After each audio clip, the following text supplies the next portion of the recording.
রোগ আমরা আবার কি? এটা কেমন কথা? আল্লাহ তাআলা তখন চিন্তা করলেন এদেরকে এইভাবে দিলে কাজ হবে না। আল্লাহ রাব্বুল আলামিন কয়েক হাজার বছর ঠান্ডার ভিতরে রাখলেন, বরফের ভিতরে রাখলেন রোগগুলোকে। রোগগুলো যখন একটু হালকা অবস্থায় চলে আসলো, আল্লাহ তাআলা রোগগুলোকে আমরা জিজ্ঞাসা করলেন, আলাস্তু বিরাব্বিকুমুল আলা, এ রূহ এইবার বল আমি কি তোদের প্রভু না? সমস্ত একসাথে বলতেছিল আপনি আপনার মতো, আমরা আমাদের মতো, আপনি প্রভু আমরা আবার কি? আল্লাহ রাব্বুল আলামিন তখন কয়েক হাজার বছর রোগগুলোকে আগুনের ভিতরে পুড়াইলেন। আগুনের ভিতরে পুড়ানোর পরে রোগগুলো যখন একটু হালকা হয়ে গেল, আল্লাহ তাআলা আবার জিজ্ঞাসা করলেন, রোগগুলো উত্তর একই দিল। এইবার আল্লাহ তাআলা বুদ্ধি খাটিয়ে কাজ করলেন কি?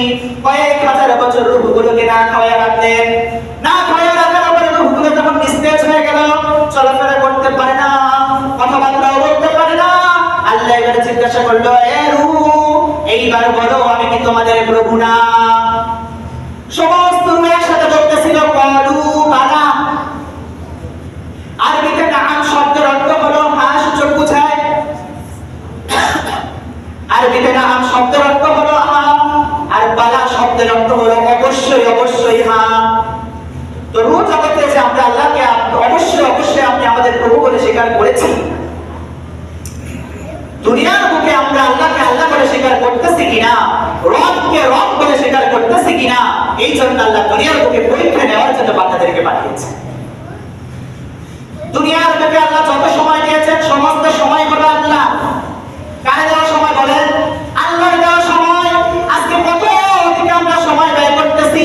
বিবির কাছে সময় আছে, সন্তানের কাছে সময় আছে, বাজারে ঘাটে সময় আছে, ডিজে বাজনা কনসার্টে সময় আছে, কিন্তু শুধু সময় দেই না আমরা আল্লাহর কাছে।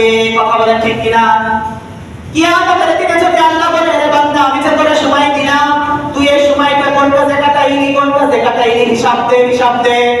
কিয়ামতের ময়দানে যদি আল্লাহ আমাদেরকে হিসাব চায়, হিসাব দিয়ে কি কেউ কোনোদিন আল্লাহর কাছে পার পাবো বলেন?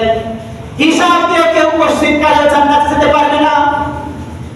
আবার আমরা এই যে অনেক মানুষ ধরে থাকে সমাজের ভিতরে যে নেক আমল দিয়ে মানুষ জান্নাতে যাবে, এটা পশ্চিম কালে সত্য না, একেবারে মিথ্যা কথা। নেক আমল করে মানুষ জাহান্নাম থেকে বাঁচার জন্য, আর ঈমান আনে মানুষ আল্লাহকে চেনার জন্য, আর আল্লাহর জান্নাতে যাওয়ার জন্য। কথা বলেন ঠিক কিনা? নেক আমল করলে আমাদেরকে জাহান্নাম থেকে বাঁচানোর জন্য, কিন্তু নেক আমল আমাদেরকে জান্নাত পর্যন্ত পৌঁছায় দিতে পারবে না। আল্লাহর দয়া মায়া আল্লাহর রহমত ছাড়া কোনো বান্দা পশ্চিম কালেও জান্নাতে যেতে পারবে না।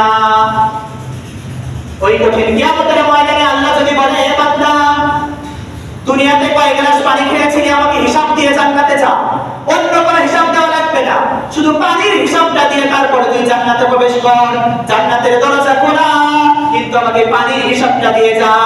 আপনারা একটু বলেন তো দেখি, আল্লাহ যদি পানির হিসাব চায়, আমরা কি পানির হিসাব দিতে পারবো? কথা বলতে পারবো? সম্ভব না।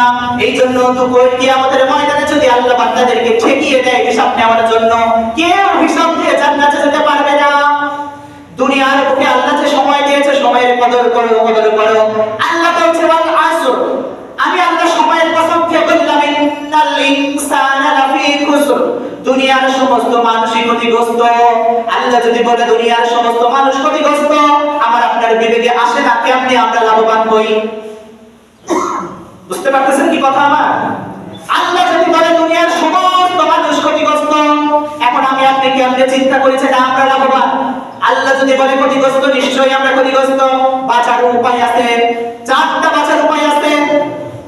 আমি এই কথাটা আপনাদের সাথে শেয়ার করতেছি, মিলাচ্ছি সূরা হাদীদের ওই 20 নম্বর আয়াতের জন্য সূরা আসর নিয়ে আসলাম। ওখানে আল্লাহ চার ধরনের ক্রিয়াকলাপের কথা বলছে, এখানে আল্লাহ চারটা কর্মসূচির কথা বলছে। চারটা কর্মসূচি যদি কোনো বান্দা মানে, সেই বান্দা ক্ষতিগ্রস্ত না, ক্ষতিগ্রস্ত না। এক নম্বর শর্ত হলো, এক নম্বর কর্মসূচি হলো ইল্লাল্লাযীনা আমানু, যারা ঈমান আনবে গো, ওয়া আমিলুস সালিহাত, এবং নেক আমল করবে, ওয়া তাওয়াসাউ বিল হক, হকের উপরে থাকবে, হক কথা মানতে পারি। দ্বিতীয়